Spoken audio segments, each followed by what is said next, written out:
Hello friends, मैं हूं गौरव और आज जैसे हम सभी जानते हैं the most common fact is कि सभी गैलेक्सी के बीच में एक सुपर मैसिव ब्लैक होल होता है जो हमारे मिल्की वे के सेंटर में भी है और जिसका फोटो हमने रिसेंटली खींचा था। पर सुपर मैसिव इस शब्द से क्या लगता है आपको? इस ब्लैक होल का आखिर साइज कितना होगा? Well, to be honest, you won't believe, आप सुनकर चौंक जाओगे। हमारे मिल्की वे गैलेक्सी के सेंटर में मौजूद ब्लैक होल हमारे सोलर सिस्टम से भी 500 गुना छोटा है। Yes, you heard that right. मतलब हमारे सूरज से लेके सिर्फ एस्ट्रॉइड बेल्ट जितना ही बड़ा है। वेल, अभी भी नहीं समझे तो कोई बात नहीं। इस इमेज में जो आपको डॉट दिखाई दे रहा है ना, उससे भी छोटा है हमारा सुपर मैसिव ब्लैक होल। सो ऐसे में क्या लगता है आपको, ब्रह्मांड के सबसे बड़े ultra massive black hole TON 618 का साइज कितना बड़ा होगा? वेल, ये वीडियो बनाई है उसे डिस्कस करने के लिए। सो आप बहुत ही जल्द जानने वाले हो, लेकिन उससे पहले मैं एक छोटा सा डिस्क्लेमर देना चाहूंगा। According to our modern physics, black holes ब्रह्मांड के इकलौते ऐसे सिंगल बॉडी ऑब्जेक्ट्स होते हैं जिनके बढ़ने की एज सच कोई लिमिट ही नहीं होती है। मतलब वक्त के साथ साथ इन्फिनिटली भी वो बढ़ सकते हैं। जी हां, आपने सही सुना। जब हम प्लैनेट्स की बात करते हैं तो वो ज्यादा से ज्यादा सिर्फ 10 जुपिटर जितने भारी हो सकते हैं या साइज में बढ़ सकते हैं, क्योंकि उसके बाद उनकी ग्रेविटी उन्हें इतना स्क्वीज कर देगी कि वो सीधा स्टार ही बन जाएंगे।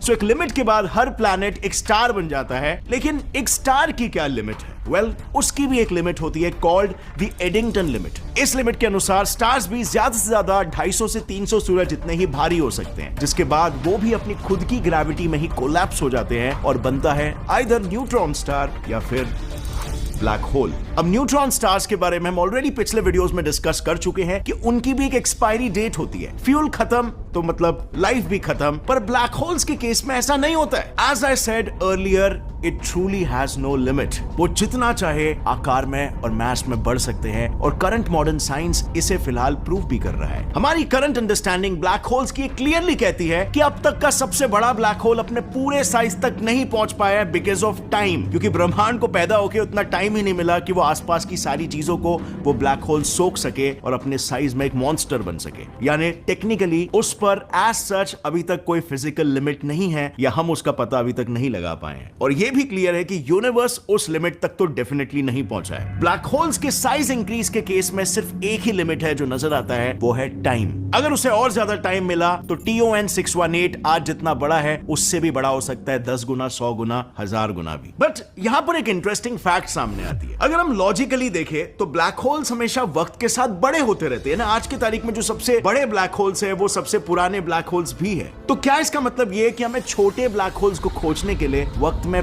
पीछे जाना पड़ेगा? वेल, 1971 में स्टीफन हॉकिंग ने भी अपनी एक थियरी में ऐसी ही किसी ब्लैक होल की बात की थी, the primordial black hole. Sir Stephen Hawking ने अपनी हाइपोथेटिकल थियरी में यह कहा था कि रेगुलर ब्लैक होल्स जो बाय द वे मैटर को स्क्वीज करके पैदा होते हैं, उनके अलावा कुछ ऐसे भी ब्लैक होल्स हैं जो ब्रह्मांड में मौजूद है जिन्होंने पैदा होते वक्त कभी मैटर की शक्ल तक नहीं देखी है। यानी सिंपली पुट, वो बने थे बिग बैंग के वक्त, वो भी प्योर एनर्जी से। यू सी, बिग बैंग के बाद कुछ very very very brief nano seconds के लिए matter and energy was one and the same. और उस वक्त ये हाइपोथेटिकल प्राइमोर्डियल ब्लैक होल्स इसी मैटर एनर्जी के कोलैप्स या कह लो स्क्वीजिंग की वजह से फॉर्म हुए थे। यानी अगर ये प्राइमोर्डियल ब्लैक होल्स सच में बिग बैंग के वक्त एग्जिस्ट करते थे तो ऐसे ब्लैक होल्स दुनिया के सबसे पुराने और ताकतवर ऑब्जेक्ट्स साबित हो सकते हैं। पुराने इसीलिए क्योंकि ब्रह्मांड के पहले के एटम्स खुद बिग बैंग के 3.8 लाख साल बाद बने थे, और ताकतवर इसीलिए क्योंकि कुछ एस्ट्रोनॉमर्स का यह मानना है कि हम जिसे डार्क मैटर समझ रहे हैं वो असल में लाखों करोड़ों माइक्रोस्कोपिक प्राइमोर्डियल ब्लैक होल्स है और आज के रेगुलर ब्लैक होल्स की ही तरह अपने से कई 100 गुना बड़े ऑब्जेक्ट्स को ग्रेविटेशनली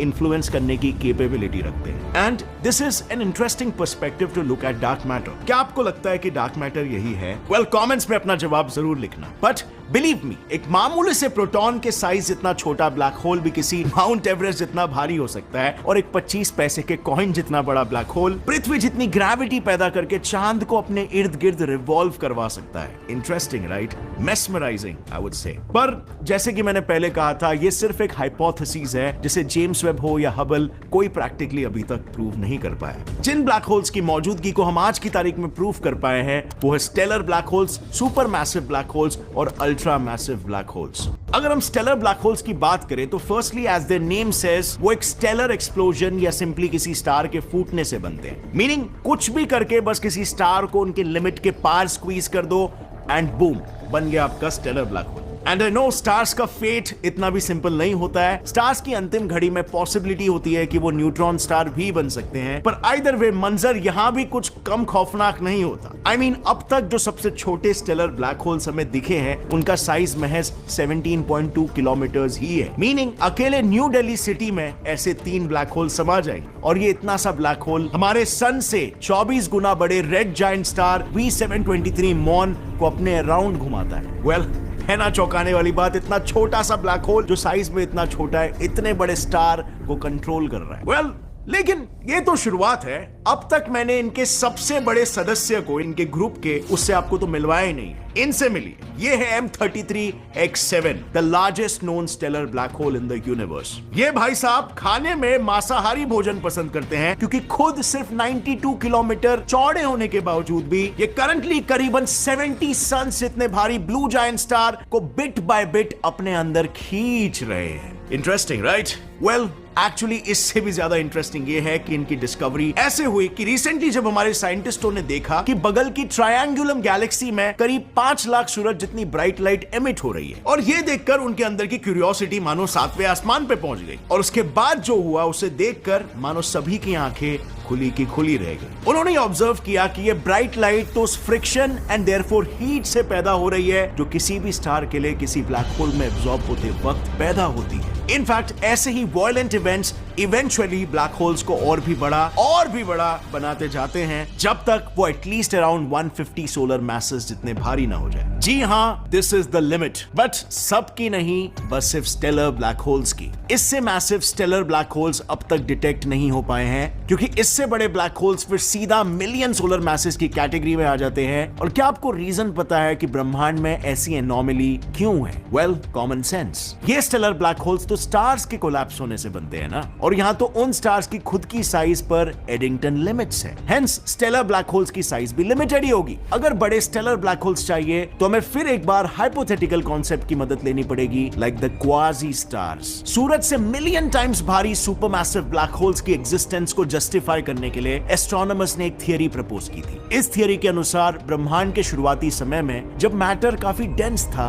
और स्टार्स और गैलेक्सीज काफी तेजी से बन रहे थे, तब कई स्टार्स जरूरत से ज्यादा मैटर एब्जॉर्ब करके करीब 1000 सोलर मासेस जितने भारी हो गए थे। नतीजा, उनकी ग्रेविटी इतनी ज्यादा इंटेंस हो गई कि पूरा स्टार फॉर्म होने से पहले ही उन स्टार्स का सिर्फ कोर कोलैप्स हो गया इनटू ब्लैक होल। यानी एक्सटर्नली वो अभी भी एक स्टार है, पर इंटरनली वो एक अर्थ के साइज का ब्लैक होल बन चुका है। और इस अनोखे कैरेक्टरिस्टिक वाले स्टार को नाम दिया गया क्वाजी स्टार्स। इन स्टार्स के अंदर स्ट्रॉन्ग ग्रेविटी से हीट जनरेट होती है, और इस हीट एनर्जी से चीजें एक्सपैंड होकर बाहर की ओर पुश होती है, और इस इनवर्ट पुल और आउटवर्ड पुश के टग ऑफ वॉर के बीच कोर में मौजूद ब्लैक होल अपने होस्ट स्टार को धीरे धीरे अंदर से खाने लगता है। यानी अगर ऐसे 1000 सूरज जितने भारी स्टेलर ब्लैक होल्स ने इस ब्रह्मांड में कभी एग्जिस्ट किया था, तो प्रोबेबली यही अर्थ साइज ब्लैक होल्स मर्ज होकर आज सुपरमैसिव ब्लैक होल्स बन गए हैं। जैसे कि मैंने पहले भी कहा था, मैक्सिमम 150 सोलर मासेस वाले स्टेलर ब्लैक होल्स के बाद सीधा million times heavy supermassive black holes का नंबर आता है, और ये अपने आप में एक बहुत ही वियर्ड चीज है।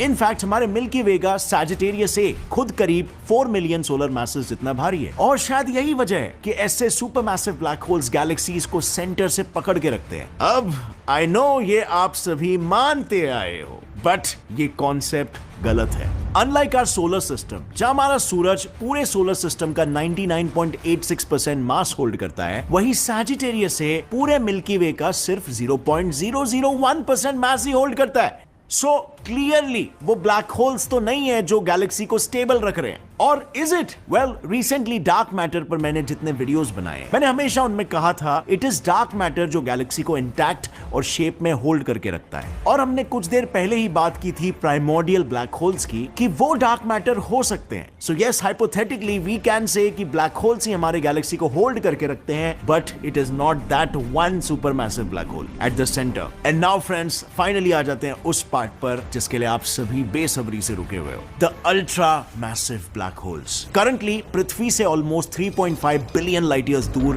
गैलेक्सी OJ287 के सेंटर में एक ऐसा ब्लैक होल है जो हमारे सैजिटेरियस ए से 40 टाइम्स बड़े दूसरे सुपरमैसिव ब्लैक होल को अपने अराउंड सैटेलाइट के तौर पर घुमा रहा है। अब ऐसे ब्लैक होल्स को भैया क्या कहकर पुकारा जाए? So astronomers came up with a new word, ultramassive black holes. ऐसे ultramassive black holes जिन्होंने अपने पूरे लाइफ स्पैन में बेसिकली इतने स्टार्स, स्टेलर ब्लैक होल्स और सुपरमैसिव ब्लैक होल्स को खाया है कि लिटरली कभी-कभी उनकी ग्रेविटी से ऐसे फाउंटेन ऑफ एनर्जी यानी क्वेज़ार्स तक बन जाते हैं और उनकी एक्रीशन डिस्क हजारों गैलेक्सीज की कंबाइंड ब्राइटनेस से भी ज्यादा ब्राइट चमकती है। कोई गेस मारना चाहेगा कि इनका साइज फिर कितना होता होगा? नहीं? वेल, कोई बात नहीं। अगर गैलेक्सी OJ-287 के अल्ट्रा मैसिव ब्लैक होल की हम बात करें तो उसमें हमारे 3 सोलर सिस्टम समा जाएंगे। वो इतना बड़ा है। जबकि सबसे बड़े ultra massive black hole TON618 की बात करें तो उसके सामने हमारे OJ-287 वाला अल्ट्रा मैसिव ब्लैक होल पहाड़ के सामने एक इंसान के बराबर दिखेगा। TON618 करीब 66 बिलियन सूरज जितना भारी है और उसकी ब्राइटनेस करीब 100 ट्रिलियन स्टार्स की कंबाइंड ब्राइटनेस से भी ज्यादा है। रही बात साइज की तो भाई साहब, इट इज सो ह्यूज। इसके अंदर अगर हम लाइट स्पीड से भी ट्रैवल करें तब भी इवेंट होराइजन से सिंगुलैरिटी तक पहुंचने में 1 हफ्ता लग जाएगा। और ये एस्टिमेट बाय द वे उसकी 10 बिलियन साल पुरानी इमेज को स्टडी करके साइंटिस्टों ने लगाया है और करंटली तो वो हमसे 18 बिलियन लाइट ईयर्स दूर है। यानी ऊपर के उन 8 बिलियन सालों में हुए साइज इंक्रीज को ऐड करके अब फाइनली लाइट को सिंगुलैरिटी तक पहुंचने में कितना टाइम लगेगा, नो आइडिया। जिस चीज का आइडिया हमें बखूबी है वो ये है कि ब्लैक होल छोटा हो या बड़ा, हर ब्लैक होल के कोर में जो चीज सेम होती है वो होती है singularity, which is nothing but an infinitely dense point. और वैसे भी एक्चुअल ब्लैक होल तो वो सिंगुलैरिटी होती है, लेकिन जिसे हम नापते हैं वो होता है इवेंट होराइजन। सो अब ऐसे में अब एक ब्लैक होल की साइज को आप कैसे मेजर करोगे? What do you think? Using its singularity or using its event horizon? Well, आपको क्या लगता है? लिखिए अपना जवाब नीचे कमेंट से।